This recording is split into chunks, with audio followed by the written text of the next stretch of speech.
The day I opened Facebook and saw my daughter standing in a white dress between two strangers, smiling under an arch of flowers, I realized my own child had gotten married, and I hadn't even been invited to the church parking lot. My name wasn't anywhere in the caption, but I recognized my ex-sister-in-law, my cousins, old neighbors, even the girl who used to babysit my daughter when she was 13. Everyone was there, except me.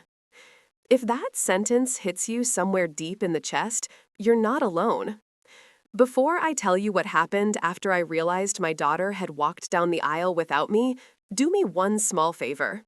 If you like having a steady voice telling you real, messy family stories while you cook, clean, or try to fall asleep at night, tap the like button and subscribe. It helps YouTube bring you back to Aunt Ruby's table every week when a new story goes up. Now, let me tell you how a wedding invitation that never came broke my heart and what I did with the pieces. My name is Ellen, I'm 68 years old, and I spent my entire life believing that mothers and daughters always find their way back to each other. I believed it because that's what happened with my own mama. When I was 19 and thought I knew everything, I ran off with a boy she didn't approve of. We didn't speak for almost a year. Then one day she called and said, "Are you eating? Do you have a winter coat?" And just like that, the fight became background noise. The love stayed. So when my daughter, Amanda, turned 17 and started slamming doors, I told myself, this is the part where she pulls away. Give her rope. She'll circle back. I didn't know that some ropes fray quietly while you're busy reassuring yourself. Amanda was my second child and my only girl. Her older brother, Michael, came out sturdy and steady like his father. Amanda came out loud and curious like me, with a mop of dark hair and eyes that always looked like they were about to ask another question. Her father, Rick, left when she was 11. That's the short version. The long version involves late nights, a woman from his office, and a divorce paper that might as well have been written in gasoline for how thoroughly it burned our home down. When he left, Amanda picked a side. "I love you," she said, standing in the kitchen with her arms wrapped around herself. "But Dad needs somebody. He's a mess. You're stronger." She chose to spend most of her teenage years with him. The court said 50-50, but feelings don't follow custody schedules. I tried not to take it personally. Kids do strange math when parents split. The one who cries more looks more breakable.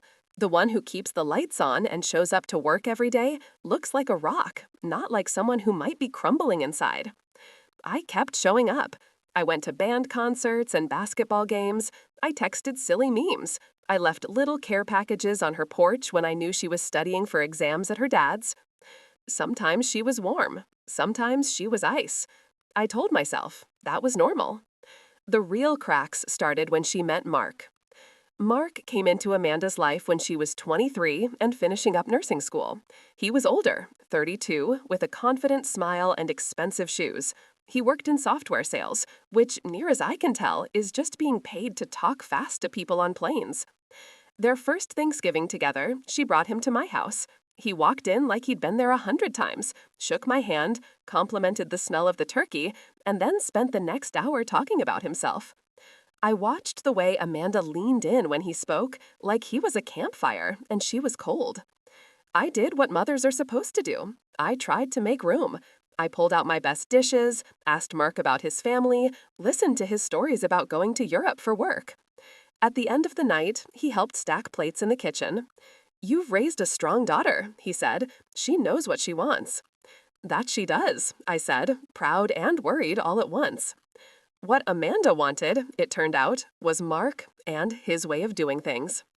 When they moved in together, she called me and said, "I need you not to freak out. This is my decision." I didn't freak out. I swallowed my panic and said, "Okay, tell me when moving day is. I'll bring pizza and cleaning supplies."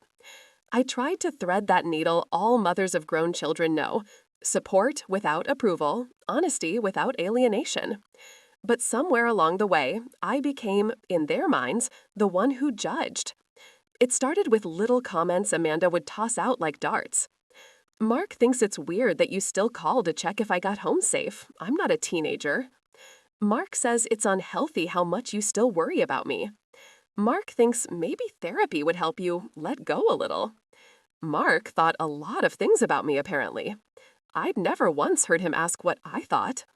Still, Amanda was an adult. I told myself, pick your battles. I picked almost none. And somehow, I still lost. The last big fight happened on a day that didn't look important when it started. I had gone over to their apartment to drop off a quilt I'd been making for them. I'd worked on it for months, little blue and gray squares that matched the colors in their living room. On each square, I stitched a tiny, barely visible heart with thread just one shade darker, so the whole thing was covered in love. You had to look closely to see. I thought it was symbolic. Apparently, I also thought I'm deeper than I actually am. I knocked. No answer. I tried the knob, unlocked. Amanda, I called. It's just me. I stepped inside and immediately froze. The place was a mess. Clothes on the floor, takeout containers stacked on the coffee table, wine glasses with lipstick stains on the counter. And there, on the couch, tangled up under a blanket, were Amanda and Mark, very much not expecting company. I spun around so fast I nearly fell over. "Oh my goodness, I'm so sorry," I gasped. "The door was open. I'll come back." By the time Amanda got herself together and came into the kitchen, her face was flushed and thunderous. "Mom, what are you doing here unannounced?" she snapped. "I was bringing you this," I said, weakly, holding up the quilt like a white flag.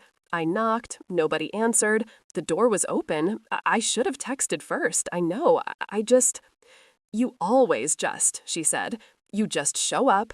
You just insert yourself. You just mean well. It's suffocating." My heart dropped into my shoes. "Amanda, I am sorry," I said. "I truly didn't mean to invade your privacy. I'll text next time, or call, or make a reservation with your secretary." I tried to make a joke. It landed like a rock. Mark appeared in the doorway, pulling on a t-shirt. "Everything okay in here?" he asked. "No, it's not," Amanda said. "My mom walked in on us because she thinks boundaries are optional." He gave me a look that was equal parts sympathy and reprimand. "Ellen," he said, "we love you, but we're trying to build our own life. Part of that is setting boundaries. Maybe it's time to step back a little." There it was again, that word. Boundaries. I'd heard it in enough therapy podcasts to know when it was being weaponized. I left that day with the quilt still folded in my arms. I put it on the spare bed in my house and told myself, she's young, she'll realize later. Then the later came in a way I didn't expect. It happened almost 2 years after that fight. Communication between us had become patchy. We'd go weeks without talking, then have a burst of texts about some show we both watched, then silence again. I found out they got engaged from a photo on Instagram. Amanda's hand, center frame, diamond ring catching the light. The caption, "He asked, I said yes. I, exclamation point." No call, no, "Guess what, Mom?" Just the same information everyone else got at the same time. Picture for a long time. My fingers hovered over the keyboard. "Call me," I typed, then erased it. "Congratulations, sweetheart," I typed, sent, and sat there waiting. An hour later, she heart-reacted to my comment. No personal message. I told myself not to catastrophize. Some girls are just posting people. The phone is their megaphone. Individual calls feel old-fashioned. We'd talk later. But later stayed busy. The next time we spoke on the phone, she was breathless, multitasking. "I'm sorry, Mom, I can't talk long. I've got a vendor meeting in 10, she said. "Wedding planning is crazy." "Tell me everything in 30 seconds, I said, trying to keep my voice light. She rattled off venues, colors, ideas. I scribbled them down on a pad, like it mattered that I knew they'd chosen sage green napkins. "And when's the big day?" I asked. "Probably next June," she said. "We're waiting to see what dates the venue has." "Next June," I repeated. "That's wonderful." "I'll send you the website when it's up," she said. "I gotta go. Love you." She hung up before I could say anything else. I told myself again, she's busy. She'll include you. You're her mother. Then, one Tuesday afternoon in March, I was scrolling through Facebook, half paying attention, when a photo stopped me cold. A friend of mine from church, Kathy, had posted, "Such a beautiful wedding for Amanda and Mark this weekend. So happy I got to see this sweet girl tie the knot. Poink." Underneath was a picture of my daughter in a lace dress, flowers in her hair, standing under a wooden arch with Mark. Behind them, rows of chairs full of smiling faces. I zoomed in. There was my ex-sister-in-law, grinning in the second row. There were my cousins from Rick's side, people I hadn't seen in years. There was the neighbor who used to borrow my hedge clippers. There was Amanda's high school best friend, the one I'd driven to soccer practice 3 times a week for 6 years. There was the babysitter, for heaven's sake. Everyone was there. Everyone except me. The caption said, "This weekend," meaning it had already happened. It wasn't that an invitation got lost in the mail. I hadn't been invited. At first, my brain did what brains do. It tried to protect itself. There must be some mistake. Maybe it was a small ceremony, and they're doing a big one later with family. Maybe they thought I was out of town. But each possibility collapsed under its own weight. I'd been home all week, I'd been reachable, and that arch, that dress, that many guests, this was the wedding. I sat there at my kitchen table, the same one where Amanda had done science projects and painted her nails and cried over teenage heartbreaks, and I felt something inside me cave in. I don't remember deciding to cry. My body just started doing it for me. Big, ugly sobs that bent me over. The dog came and rested his head on my knee. The clock on the wall ticked. Outside, a delivery truck drove by. The world kept moving, like nothing had changed, and inside me, everything had. My phone buzzed. A text from Kathy. "I hope you're okay. I didn't realize. I thought you knew about the wedding." That was how I learned that other people assumed I'd chosen not to go. It was kinder than the truth. I didn't answer her at first. I just sat there wiping my face on a dish towel because tissues were too small for this kind of grief. Eventually, I opened a new text thread. Amanda's name stared back at me. I typed, "I see you got married. I wish you all the happiness in the world. I'm hurt I wasn't included. When you're ready to tell me why, I'll listen." I erased it. I typed, "Why didn't you invite me to your wedding?" I erased that too. Finally, I typed the only thing I could manage. "I saw the photos. You looked beautiful." She replied 10 minutes later. "Thanks, it was a small ceremony." Small ceremony? 50 people, at least, in that picture. Something in me hardened. I recognize a lot of faces in that small, I wrote.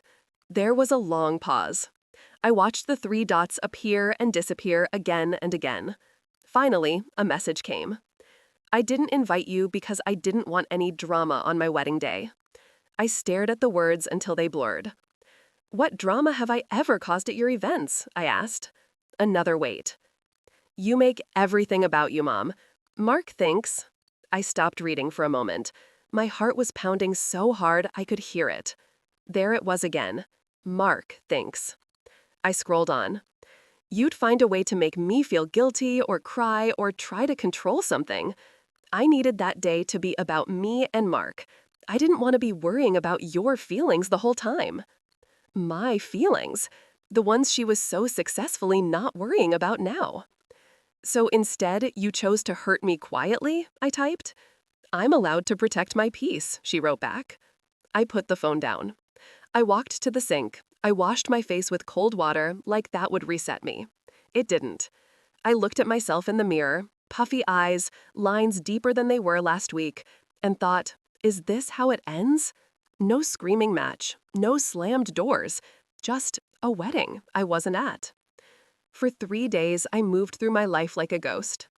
I went to the grocery store, I smiled at the cashier, I watered the plants, I did all the normal things, and in between them, I saw flashes of the wedding that I hadn't seen in person. Amanda walking down the aisle on someone else's arm. Who walked her? Her father? A friend?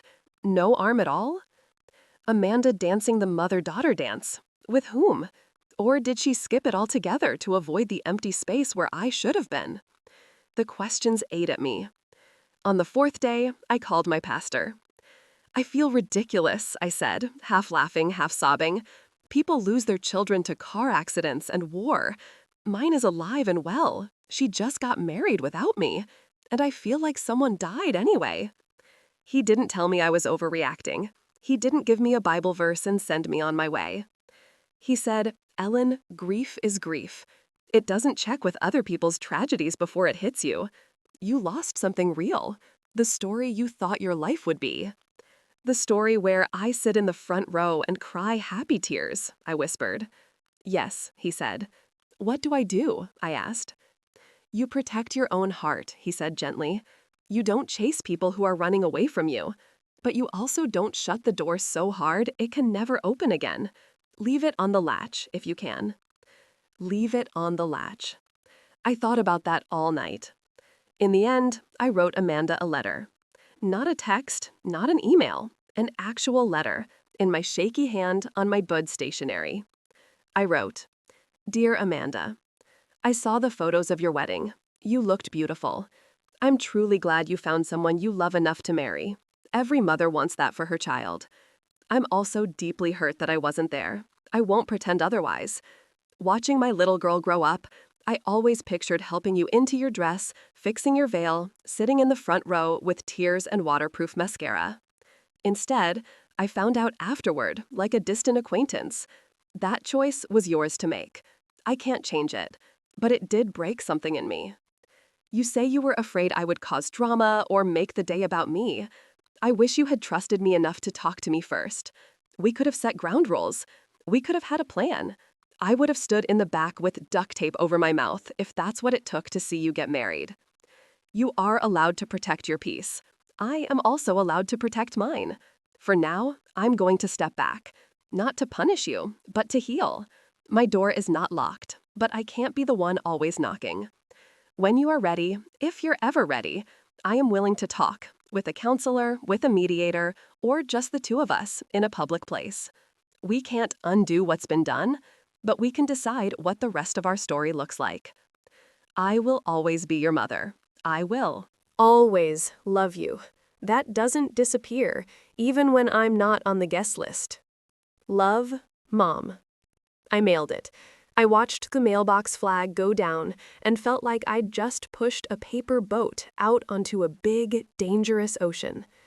Weeks went by. No response. I tried not to check the mail like a lovesick teenager waiting for a prom answer. Then, about a month later, an envelope appeared with Amanda's handwriting. My hands shook as I opened it. The letter inside was short, less than half a page. Mom, I got your letter. I've read it a few times. I don't know what to say yet. I'm still angry about a lot of things from growing up. I'm working through it in therapy. I know what I did with the wedding was hurtful. I'm not ready to apologize for it, but I can at least admit it. I need time. Amanda. I laughed when I finished it, not because it was funny, but because it was so imperfect. I'm not ready to apologize, she'd written. But she'd also written, I know it was hurtful. That was something, a tiny crack in the wall. I folded the letter and put it in a box with baby shoes and report cards and hair ribbons, my little time capsule of our complicated love. It's been 2 years since that letter. We are not what we were. We may never be, but we are something. We text on holidays. She sends photos of their dog. I send pictures of my garden. Sometimes weeks go by without contact. Sometimes we have a whole afternoon conversation in messages about nothing and everything. I have not met her husband again since that night with the quilt. I have not pushed. That will come, or it won't, on her timeline. I still haven't seen her wedding ring in person, but I've seen her laugh in videos. I've watched her build a life that, at least from a distance, looks stable. Some nights, when the house is too quiet, I take out that letter and read it again. I let myself mourn the version of my life where I sat in the front row at my daughter's wedding. Then I make myself remember something else. I did not fail because she didn't invite me. I did not fail because she believes things about me that aren't entirely fair. I failed only when I let her choices define my worth. If you're listening to this with a lump in your throat because your child left you off a guest list of a wedding, a baby shower, a graduation, any big moment, hear me. You are allowed to grieve it. You are allowed to cry, to rage, to say, "This isn't what I hoped for." You are also allowed to step back, to stop chasing, to leave the door on the latch instead of ripping it off the hinges in your desperation to be let in. And if you are the child, maybe even Amanda herself in someone else's story, hear this from an old woman who has been on both sides. Protecting your peace doesn't require breaking someone else's heart in secret. Hard conversations are painful, but they are kinder than silent exclusions. One day, you might be the mother, waiting by the mailbox, wondering why your phone is so quiet. The story of me and my daughter isn't over. There may yet be a day when we sit across from each other in some coffee shop, wedding albums between us, and say things we should have said years ago. Until then, I light a candle on her birthday, I whisper a prayer for her marriage, I set an extra place in my heart at every holiday table. She may not have given me a seat at her wedding, but I refuse to erase her from the table in my soul.